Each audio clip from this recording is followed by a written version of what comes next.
agora. Então é o seguinte, a gente vai falar hoje sobre esses sufixos, né, que estão aqui da Word Formation.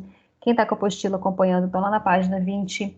Eles formam substantivos abstratos, tá? Então, alguns desses sufixos eu não posso traduzir ele sozinho.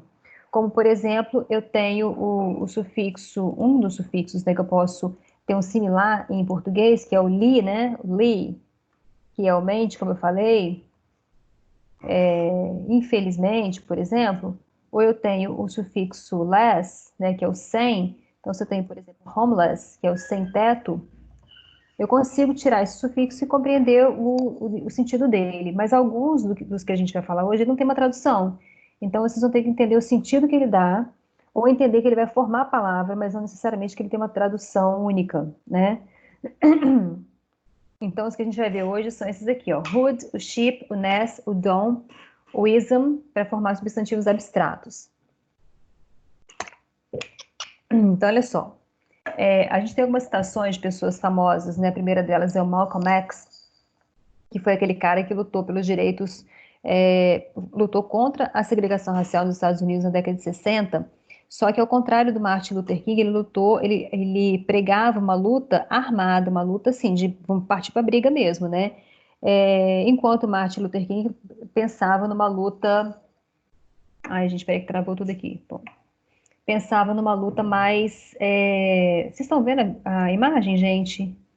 Então, né? Da apostila, sim, né? Então, ele pregava, ok, ele pregava uma luta mais armada, né? E o Martin Luther King não, ele pensava naquela desobediência civil, numa coisa mais pacífica, né? Ele era discípulo de Gandhi, então ele pensava numa coisa mais pacífica. E se vocês quiserem saber um pouquinho mais da história do Malcolm X, existe uma. Minha câmera. Não, eu desliguei a câmera. Peraí. Deixa eu ligar e desligar de novo, porque a câmera pesa o programa, gente. Ela trava o programa às vezes, tá? Por isso que eu tirei. Vamos voltar para cá então. Pode ser, Marília? Pode ser. Tem alguém vendo travado aí? Não, né? Vocês estão vendo a apostila, tudo certo, beleza. Então, a gente tem essa fala do Malcolm X, então, como eu estava falando, tem um filme com o Denzel Washington, que ele faz o Malcolm X, é bem interessante, é um antigo filme, mas é bem legal, tá? Então, o que o Malcolm X fala? I believe in the brotherhood of all men, but I don't believe in wasting brotherhood on anyone who doesn't want to practice it with me. Brotherhood is a two-way street. Então, a palavra em destaque é brotherhood, que eu já vou traduzir como irmandade. Esse root dá essa ideia de lealdade do irmandade. Ele fala que ele acredita na irmandade de todos os homens, mas ele não acredita em desperdiçar a irmandade com quem não quer praticá-la comigo, né? A irmandade é uma rua de mão dupla. Então, a primeira palavrinha é o brotherhood. Uma outra fala que a gente tem aqui é do Jim Morrison. Jim Morrison, para quem não conhece, ele foi o vocalista da banda The Doors. Ele faz parte daquele clube dos 27, né? Porque ele morreu aos 27 anos. E existe também um filme com ele não, sobre ele, desculpa, com o Val Kilmer, também, que é um ator antigo que fez Batman. E o Val Kilmer faz o Jim Morrison, é um filme interessante também. E o Jim Morrison fala o seguinte: I'm interested in anything about revolt, disorder, chaos, especially activity that seems to have no meaning. It seems to me to be the road toward freedom. Rather than start inside, I start outside and reach the mental through the physical. Então, a palavra destacada aqui é liberdade, né? Ele fala que ele está interessado em qualquer coisa que tenha a ver com revolta, desordem, caos, especialmente atividades que parecem que não têm nenhum sentido. Parece para mim que seja um caminho em direção à liberdade, né? Então, freedom seria liberdade. Vocês estão vendo como não tem muita lógica, né? O sufixo, né? Por exemplo, esse dom eu uso em freedom e faço liberdade. Eu uso em kingdom e faço reino. Então não tem muito sentido, tá? Então você tem que entender que ele forma palavras, mas não necessariamente a tradução dele, né? A outra fala que a gente tem é do John Finley, né, que fala que education is the process by which the individual relates himself to the universe, gives himself citizenship in the changing world, shares the race's mind and enfranchises his own soul. Então, a palavra destacada aqui é o citizenship, que é cidadania, né? Esse chip aí dá essa ideia, né? Pega a palavra citizen, que é cidadão, e transforma no substantivo abstrato, que é o cidadania. Adiantando um pouquinho aqui, a gente tem uma fala da Maya Angelou, que é uma americana muito famosa também. When you wish someone joy, you wish them peace, love, prosperity, happiness, and all the good things. Esse ness faz o felicidade, né, transforma o feliz em felicidade. E por fim, a gente tem a fala do próprio Martin Luther King, como eu já tinha mencionado anteriormente, né? Ele fala aqui, ó, I refuse to accept the view that mankind is so tragically bound to the starless midnight of racism and war that the bright daybreak of peace and brotherhood can never become a reality. Ele fala que ele se recusa a acreditar, aceitar, né, a visão de que a humanidade está tão tragicamente ligada a uma noite sem estrelas, a noite sem estrelas do racismo e guerra, que o romper do dia, né, brilhante da paz e da irmandade nunca pode se tornar uma realidade, né? Então ele fala falava, né, de uma forma muito rebuscada, muito floreada, né? O Luther King, ele era uma pessoa muito interessante. Eu sugiro que vocês também procurem sobre ele, né? Pesquisem sobre ele. Bom, e aí a gente tem então os sufixos, que são hood, que formam substantivos, brother, irmão, brotherhood, irmandade. O ship também forma substantivos, né? Citizen, cidadão, e citizenship, cidadania. O ness, ele é acrescentado em adjetivos, como feliz, happy, e vira happiness, felicidade. O dom, ele pode ser acrescentado em substantivos e adjetivos, né? O free, freedom. E o ism, que também pode ser acrescentado aos substantivos e adjetivos, fazendo race, racism, né? O racismo. Interessante que a pronúncia dele é com som de Z, racism, tá? Caso vocês queiram escrever alguma coisa nesse sentido, né? E aí a gente tem aqui alguns exercícios, um exercíciozinho que forma palavras. E aí eu não sei se a gente faz esse exercício agora, se a gente segue adiante, né? E faz a parte do texto, mas já começa os pronomes relativos. Eu vou fazer só a letra B, a letra C, a letra D com vocês, e aí o resto vocês podem fazer em casa, tá? Você já está em casa mesmo, né? Então só aproveita e faz. Então a gente tem aqui o smart, a tradução de smart é inteligente, né? Esperto, inteligente. E aí a palavra, se eu quiser criar a partir dele um substantivo abstrato, né? O que eu vou acrescentar no final dele é o sufixo, deixa eu ver, que alguém respondeu aqui. Isso aí, smartness, né? Que seria a própria inteligência, né? Então, eu posso ter smart ou smartness, que faz inteligência. É desse jeitinho aí que Enzo colocou no chat. A outra palavra que a gente tem é partner, que é parceiro, né? E a parceria, eu vou fazer com a palavrinha, com o sufixo no final, com ship, e eu faço partnership. Você já deve ter visto essa palavra em algum lugar, né? Isso é uma palavra muito comum, a gente já conhece várias palavras em inglês. A letra D é o crazy, que é louco, e a loucura eu faço com craziness, né? E só o último que eu vou fazer até agora é o neighbor, que é o vizinho, e a vizinhança ou bairro eu posso fazer acrescentando o hood no final, né? Então tem neighborhood, né? Para fazer a vizinhança, beleza? Muito bem. Então, gente, por que isso é importante? Voltando. Isso é importante porque me ajuda a compreender o sentido das palavras, beleza? Bom, vamos lá então para a nossa parte gramatical. E aí a gente vai ter uma coisa que não é difícil não de entender, é simples, mas também vai servir para a gente para compreender o sentido das palavras, das frases, no texto, né? Então,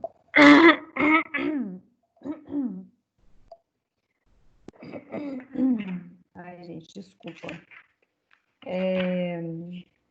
A gente tem aqui então o seguinte. Então, não tem como, Marília. O ideal é o seguinte: não é ver o sufixo que você vai adicionar, é já conhecer a palavra, entendeu? e saber que ele serve para indicar alguma coisa. Porque se a gente pensar em qual adicionar, a gente vai ficar muito perdido, porque não existe uma regra. Tipo, todas as palavras terminadas com isso recebem esse sufixo, não existe essa regra. Então, vai muito de como a palavra foi formada ao longo da história, né? Então, é mais para a gente conseguir entender o sentido dele e compreender a palavra, tá? Bom, vamos lá então.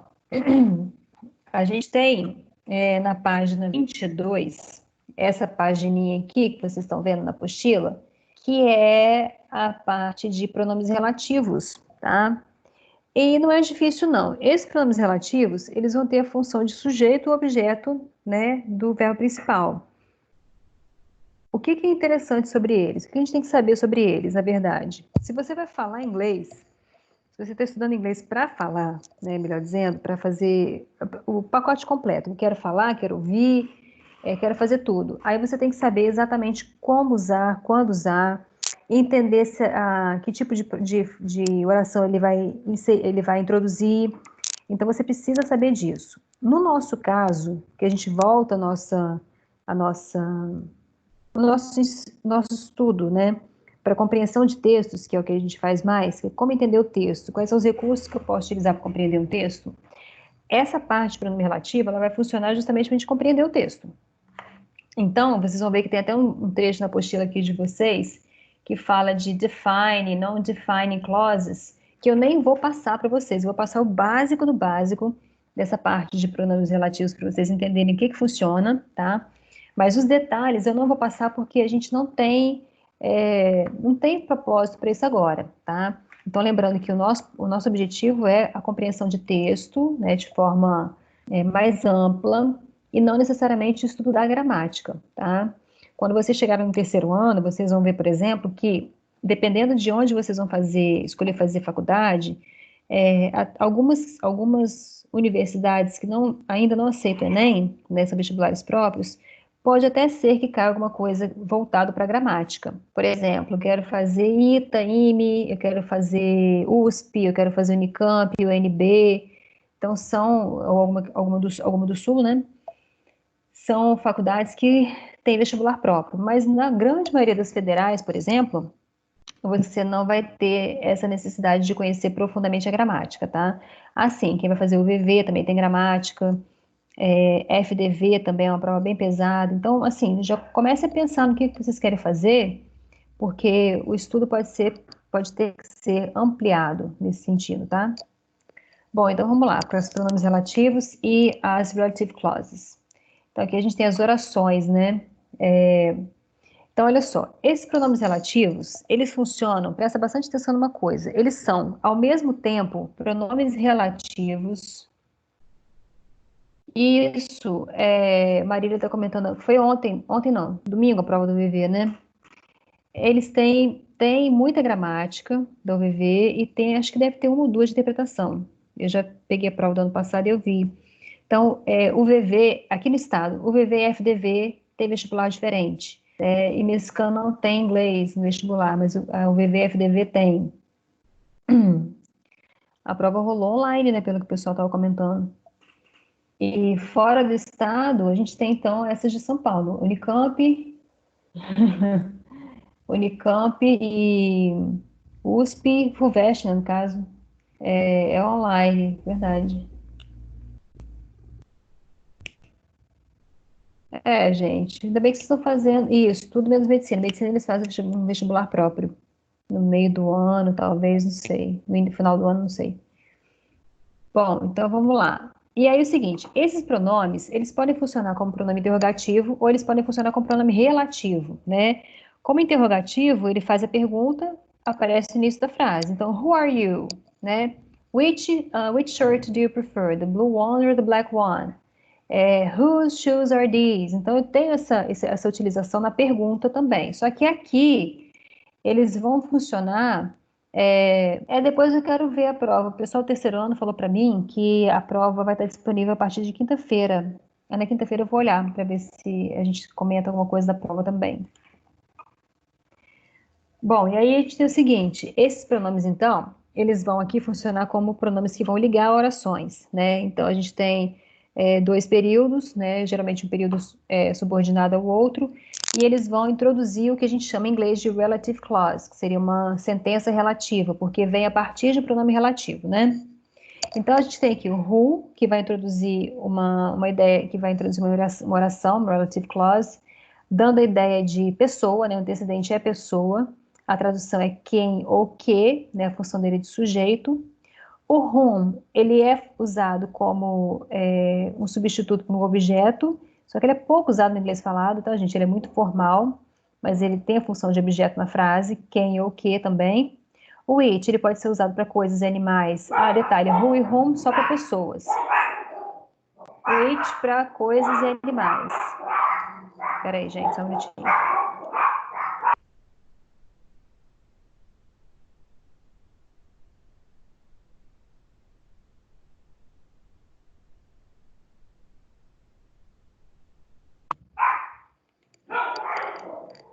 Bom, continuando, tentando, né, gente? Vamos lá. O it, então, ele vai ser usado como sujeito ou objeto, ele pode ser usado para coisas e animais. O whose, ele indica posse, né, usando para pessoas, coisas e animais. E o that substitui o who e o which, né?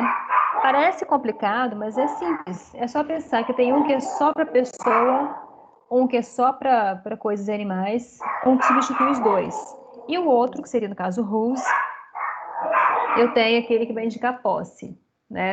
Então, rapidinho, esqueminha aqui no chat, eu tenho o who, pensando assim, que ele, né, quando que ele vai ser usado? O who é só para pessoa, o it é usado para objetos e animais, né?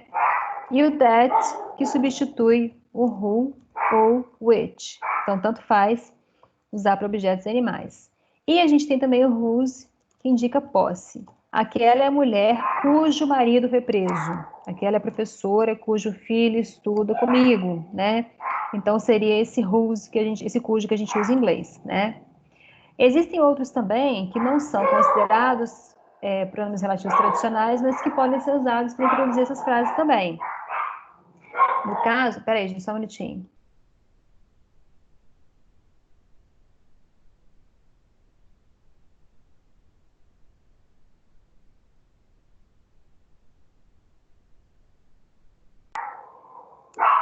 Gente, tá tenso aqui, mas vamos continuar assim mesmo.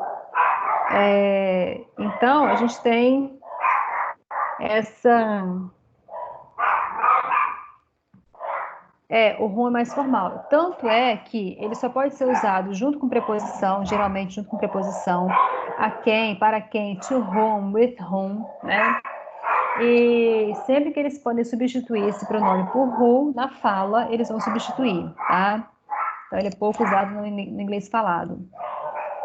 E aí a gente tem outros três que não são tradicionalmente pronomes relativos, mas eles podem ser usados com essa função também, que é o where, pode ser usado com a função de onde, essa escola onde eu estudei, né? O when, que é usado como quando, né?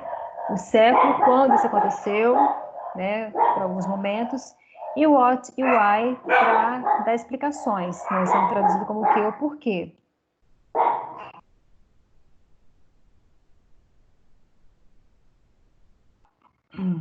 Bom, beleza. Alguns exemplos aqui, ó.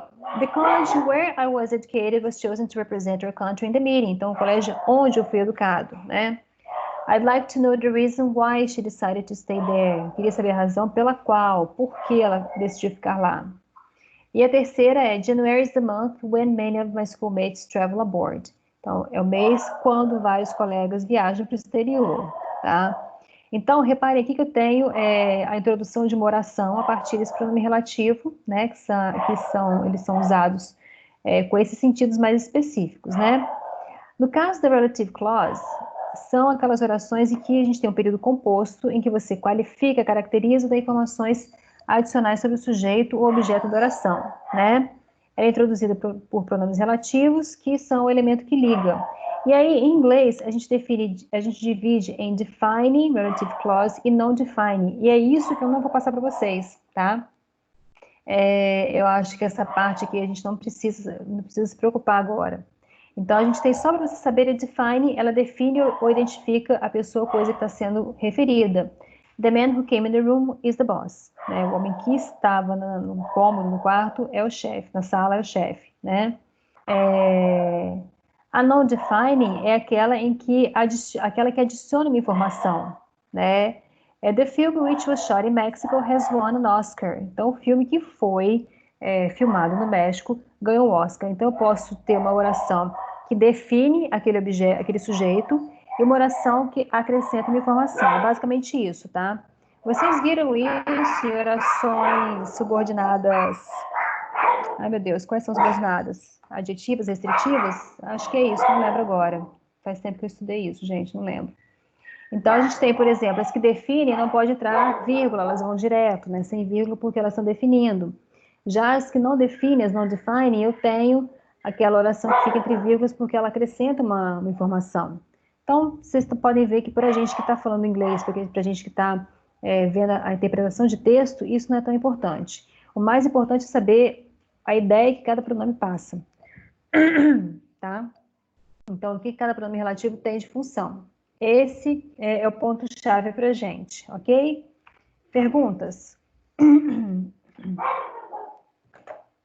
Perguntas?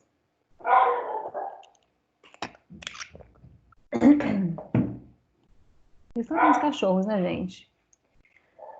Não tem jeito, não.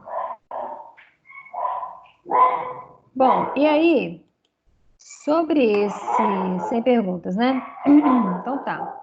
Então, o ponto importante é o que cada pronome representa. Basicamente isso.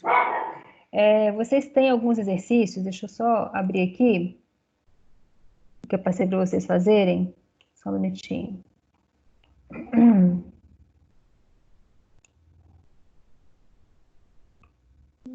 No nosso pad dessa semana, eu passei essa parte aí.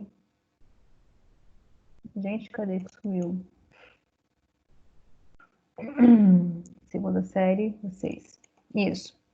E aí a gente veria essa parte aí dos pronomes relativos, e a gente tem também, eu marquei alguns exercícios para vocês fazerem da apostila.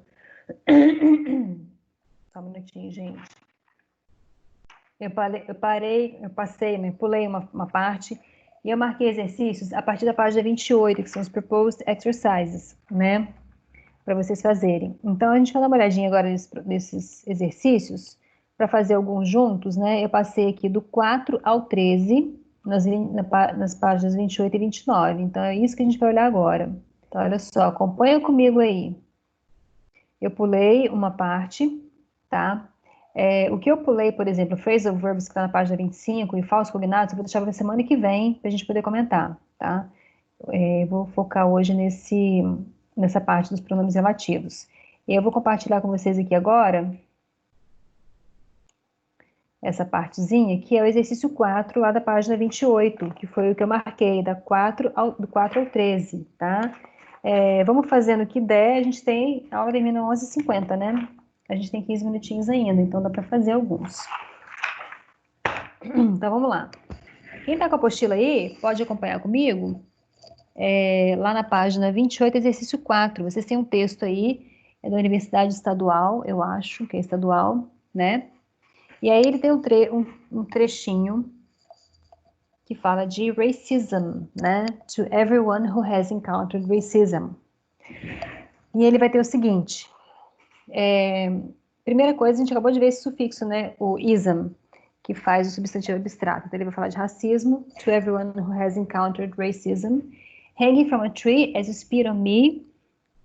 Stereotyping me when you don't even know me. America, the land of the free. How is it free when racism is all I see?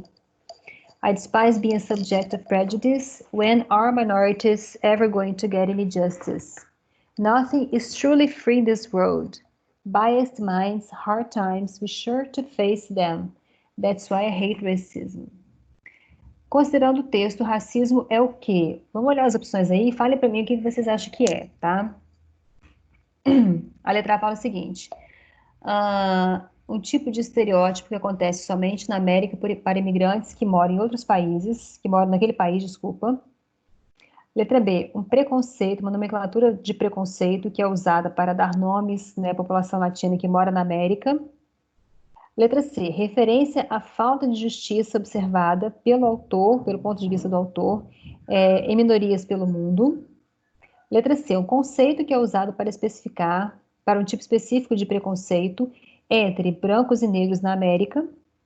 Ou a letra E, um preconceito comum, né, a ocorrência comum de um preconceito por minorias que procuram justiça, ajuda judicial, né, por juízes americanos. Vocês acham que esse racismo aí, de acordo com o texto, seria o quê? Fala para mim a letra correta. Enzo acha que é a letra C. Vitor voltou, Vitor? Tudo bem. Número 4, letra C. Então, a gente está na página 28. Número 4, letra C. Tudo bem. Vamos lá para mais um. O 5, gente, eu não vou fazer, tá? Ele pede para a gente combinar as frases usando os pronomes. É uma questão da Federal de Minas, deve ser uma questão antiga, porque eu acho que eles não cobram desse jeito mais, tá? E aí a gente vai direto para a questão 6, que é da PUC do Paraná. Complete a frase com o pronome relativo. Vamos fazer só para a gente ver se entendeu o sentido do uso deles, né?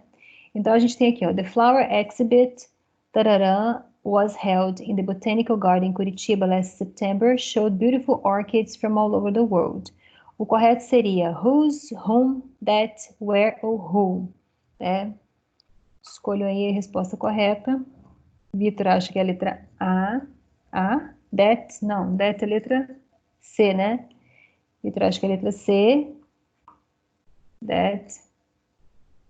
Alguém concorda, discorda?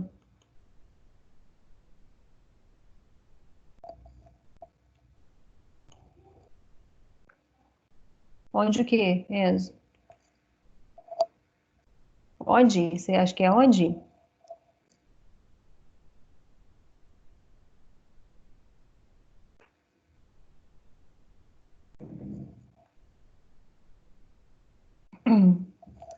Letra C. Enzo Nunes também acha que é a letra C, né?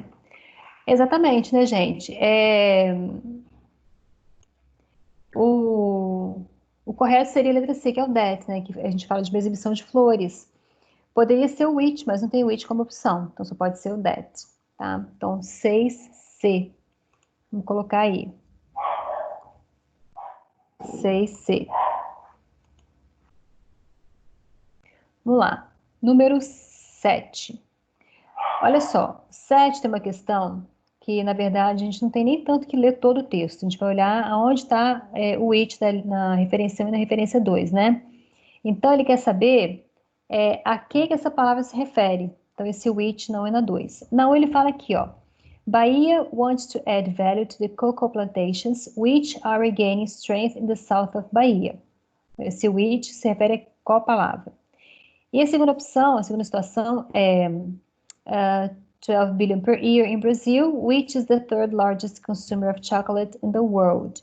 Então, esse which na primeira se refere a que, a qual palavra, né? E na segunda se refere a qual palavra? Marque aí para mim. Seria land market, plantations market, cocoa entrepreneurs, plantations Brazil, land entrepreneurs. Eu acho que é o quê? Nós temos aqui como resposta, Vitor acha que é a letra D. Mais alguém, gente?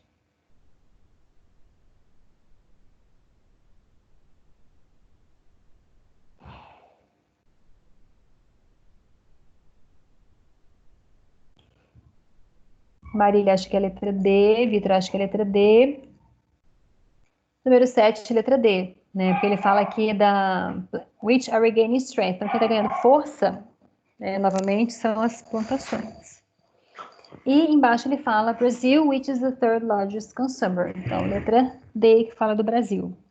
Então, 7, letra D. Certinho. Vamos lá, mais um. Questão 8. A questão 8, apesar de ser de completar, a gente consegue fazer também. Vamos lá. A 8 ele quer saber o seguinte, cadê 8? Cesupa, Cezanne, Copervis. O pronome relativo who pode ser usado em uma das seguintes frases. Qual delas, né? Então, olha só.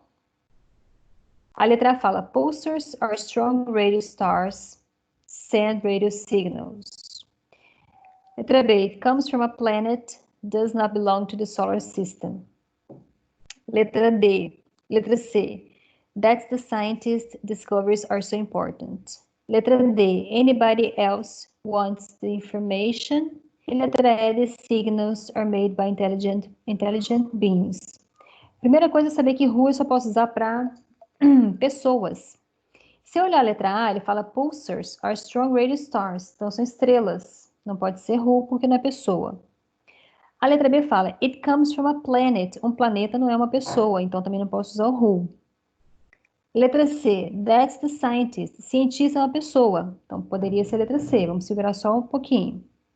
Letra D, anybody else, qualquer um, também poderia ser pessoa, é uma pessoa, poderia ser o who também. E a letra E, the signals, os sinais, não é uma pessoa, eu não posso usar o who. Então eu fico com a letra C e com a letra D de opções para fazer essa, né?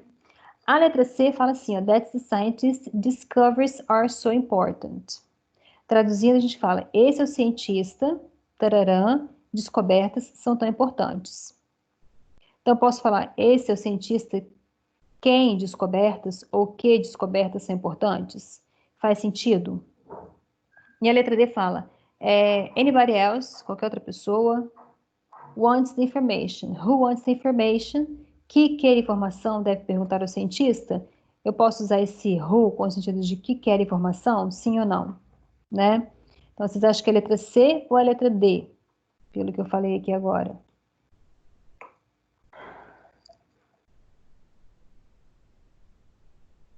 Marque para mim.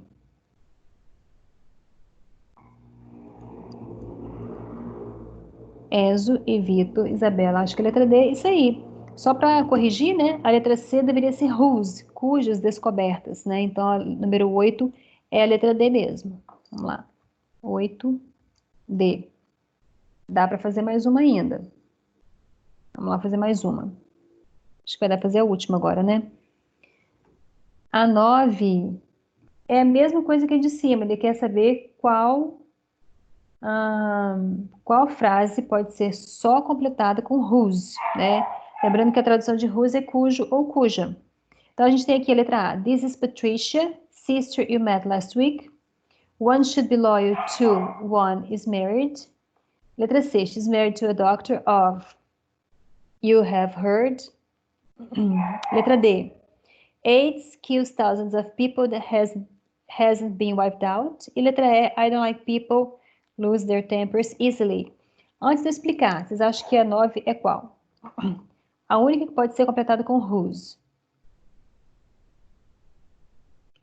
Vitor acha que é a letra A. Mais alguém?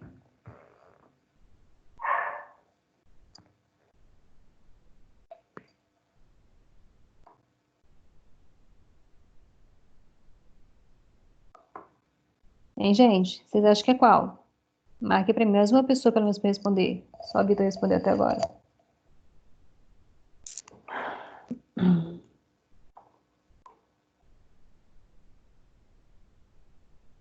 Enzo também acha que é a letra A. Isabela acha que é a letra A. Isso aí, essa é a Patrícia, cuja irmã você conheceu semana passada. Né? É a única que cabe o whose. As outras ou são completadas com whom, como é o caso da letra B, porque tem o to whom. A letra C é of whom também. A letra D, which. E a letra E, who. Então, a única que pode ser completada com whom, whose, aliás, é a letra A. Ok? Deixa eu fazer o seguinte, essa 10 é grande, vou pular. Vamos fazer a 11, curtinha. E eu marquei para vocês, deixa eu fechar esse negócio aqui que tá pitando. Tem um negócio apitando aqui. Espera aí, gente, só um minutinho. Eu marquei para vocês só esses exercícios, eu não marquei nada de Enem, beleza. Então vamos lá, vamos fazer mais umzinho aqui então. Vou fazer o 11, que é curtinho, e vou fazer o 13, o 11 e o 13. Os dois são do ITA, então quem tiver interesse em fazer ITA, né, fazer a prova do ITA, pense nisso na gramática também, né? Então a gente tem aqui, ó, the man came here and you talked with is my relative. The man, o quê? Qual a resposta correta vocês acham que é? The man whom, which, that, who ou nenhuma das acima? E o segundo espaço pode ser completado com who, whom, which, who ou whom. Então, o Vitor acha que a primeira é who, né? The man who came here. Se você faz a primeira e você sabe que a primeira é who, a gente pode marcar de cara a letra D, né? Não tem nem muito o que pensar, né? Então, a número 11 é a letra D, certinho. Deixa eu botar aqui. Isso aí. Unicamp é tranquila a prova também, né? Mais umazinha, então, a última. Deixa eu fechar esse negócio aqui. A questão 13, né, que eu falei, Kita seleciona a opção correta. Então, vamos lá ver qual é a opção correta.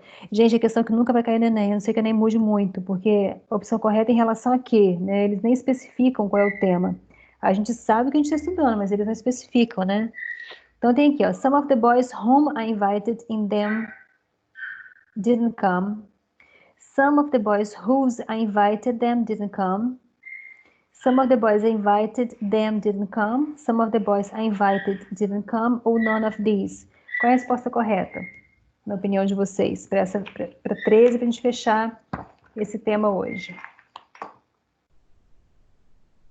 B, whose. Não. D ou C? Enzo acha que é a letra D. Enzo Rezende, B, whose, D ou... Então, aqui a gente tem a letra D, né? Some of the boys I invited didn't come. Em algumas situações eu posso ocultar, né? O pronome relativo, tá, gente? Em algumas situações eu posso ocultar. Nem falei isso para vocês porque realmente também é aquela questão de que eu preciso saber realmente se eu for falar inglês, se eu for fazer uma prova de gramática, voltada para gramática. Para o nosso caso, são questões que a gente faz para treinar um pouco a parte gramatical, mas não é o nosso foco. O nosso foco é isso aqui, ó. Ler texto e interpretar. Ler texto e interpretar. Ok? Então, a gente vai cobrar a gramática contextualizada e não solta, assim como eles fazem essa cobrança. É uma cobrança muito solta, sem nenhuma contextualização. Vocês podem perceber claramente que não tem contexto nenhum aqui, né? Ele só coloca e joga a questão para você marcar correto, ok? Pessoal, então, olha só. Eu vou aguardar o pessoal que não mandou. Deixa eu ligar aqui o vídeo um pouquinho para a gente terminar de se ver, né? Deixa eu ver se a minha sala de aula está inteira aqui ainda. Então, eu vou aguardar que vocês mandem para mim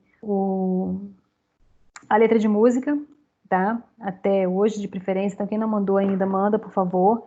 Tanto o pessoal de Cariacica quanto o pessoal de Guarapari. Deixa eu trocar o fundo um pouquinho pra gente fazer um negócio diferente aqui. Aguardo que vocês mandem para mim, então, a música, a letra da música, por favor, por e-mail. E na semana que vem a gente continua esse assunto. E só uma perguntinha. O dia de entrega é 10 de julho, tá? 10/7. Fala, Enzo.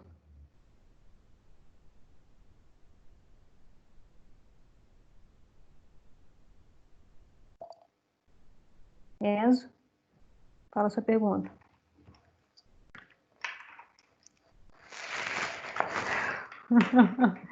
Uma tradição boa e fácil.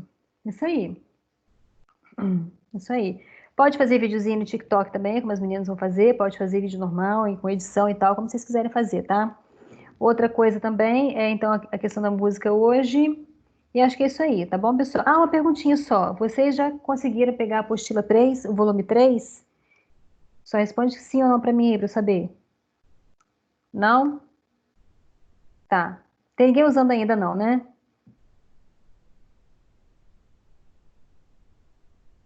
Não, beleza, então.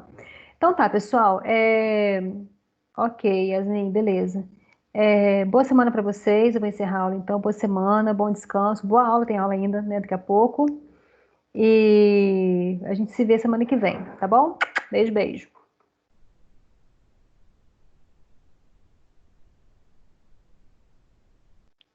Abraço, Eurico.